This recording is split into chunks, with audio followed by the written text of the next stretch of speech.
How's it going, super friends? Welcome back to the channel. I'm Brad, the DC Universe Geek. In case you didn't know, the first thing I want to talk about today is the voting for Best Toy Reviewer of the Year is almost at a close over at the TNI forums. So if you haven't gone over to Toy News International, signed up into their forums, and then voted for your favorite toy reviewer, please take the time to go ahead and do so. And wouldn't it be cool if someone who just does DC stuff, not Black Series, not Marvel Legends, only DC stuff, actually won something? I know that I'm already an underdog for winning because of my lower subscriber count compared to a lot of the bigger dogs there, and also the fact that I don't review the other things, so therefore they probably don't even know that I exist. So let's show the world that I exist. If you can, hop on over to the forums and cast a vote for me if you so choose. Unless of course you want to vote for someone else, then by all means vote for whoever it is you want to vote for. Now that that's out of the way, let's get into the rest of the video. So today's topic is actually going to be about things that drive me nuts, and they probably drive you nuts too. Let's get into it. Number one, Figg swapping. Please,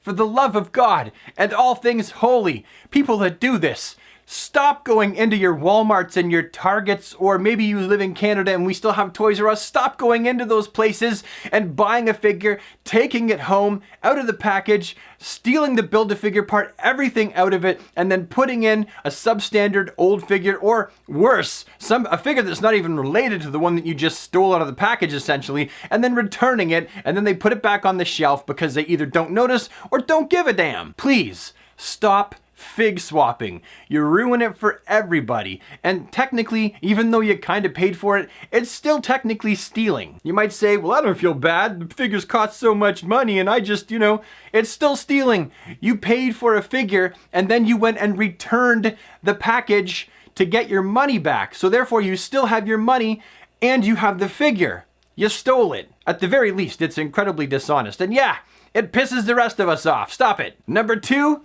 stop stealing the Build-A-Figure parts from inside the package and leaving the figure. For one, it's theft. You shouldn't be stealing stuff. How can somebody be so interested in superhero culture, right? These are supposed to be the good guys that stop the bad guys. Don't you realize that when you walk into a Walmart or a Target and then you nick the Build-A-Figure piece from out of the package so it's just the figure and the other accessories in there, that you're actually being the villains? I like superhero culture, but I want to behave like the villain. When we were all kids, that's all the villains did in comic books. I'm going to rob the bank. And yet here we have people stealing the parts from the package right in the store. What if I want to buy the figure and I want the part? I can't, because some D-bag has actually stolen the leg or the arm or the torso or the head or whatever from out of the package. Stop doing that.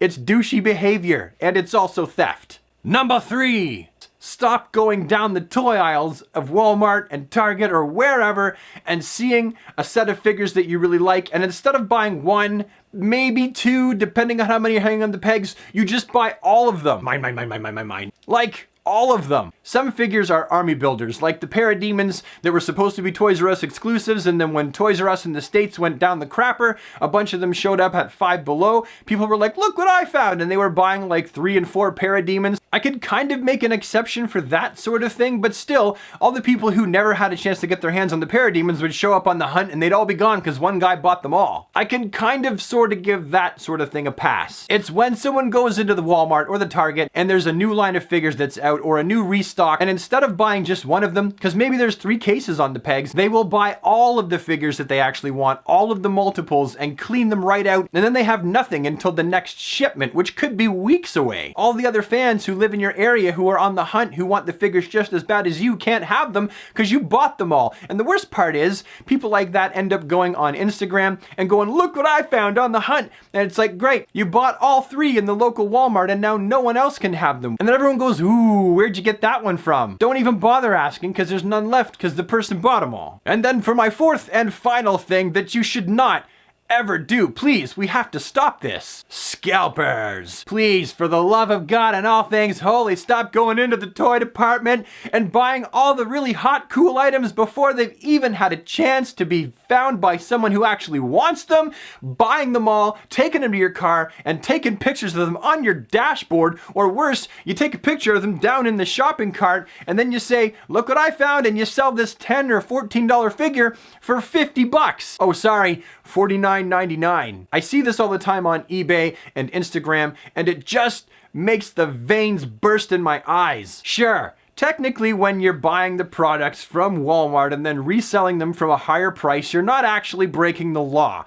It's just capitalism, some may argue, which is technically correct. Capitalism in this case being defined as taking goods or services and then offering to the public at some kind of a markup and profitable price. I took business courses in school. Capitalism itself is not evil. It's the people behind it and how they operate within capitalism. In other words, it's possible to partake in capitalism and still leave enough for everyone else and not be a complete and total D-bag. I realize that I may take some crap from people in the comment section who are themselves scalpers. Sometimes people scalp because they want the figure themselves, and so they'll buy 3 instead of 1, and they'll sell the other 2 to make the money back from the figure they bought and to make some profit. Nah, doesn't matter. It's still kind of douchey behavior. I realize some people say, no, I'm offering the figure to people who maybe can't get it. Like myself in Canada, sometimes I cannot get the figure unless I find it from a seller on eBay. And yes, sometimes those sellers are people who have gone into Target, purchased the item, and now they're reselling it at a markup. There's a difference between a finder's fee or being an exploitative, opportunistic douche. When you see the figure for $10 and then you mark it up to $50, that's called being an exploitative, opportunistic douche. But you might argue, Brad, people will pay $50 for that figure, so that's the market value of the figure, so there's nothing wrong with selling it for that price. Yes, there is. Sometimes the market value of a figure is dictated by the scalpers. The figure itself on the pegs becomes incredibly rare because scalpers go in at the crack of dawn when the doors open and buy the product right away. Throw them all in their carts and then pop them all on eBay right away. That means when people like me and you go to the toy aisles to try and find our collectibles or even to try and find something for our kids, if the scalpers who typically keep their ear to the train tracks know what's coming, they know it's going to be a hot ticket item, have managed to get there first and buy it all, that means it's going to be of increased scarcity, which means, yes, the people who really want it are going to end up sometimes taking it up the tailpipe and buying it for a larger amount of money, begrudgingly. They don't actually want to. The scalper is not a necessary part in the distribution chain like 98% of the time. However, the scalper has kind of forced himself in there and he's making maximum profit, exploiting the love of the product and the characters of the collector. It's not illegal, but it's scumbag behavior. That's exactly what it is. As a final word about the scalpers, I just want to say ignore them and they might actually go away. If there's no profit in what they're doing, they might actually stop doing it. So these are the issues that I feel are important enough to talk about today in this video because they run rampant. You see it all the time, and in the end, it only hurts the action figure collecting community. I realize that as an action figure collector, none of us really owe the action figure community anything. However, I do feel like we should be treating people as we ourselves would like to be treated. And I know that none of us like it when we have to encounter these problems. And if we don't like encountering these problems, then we should try to not perpetuate them ourselves.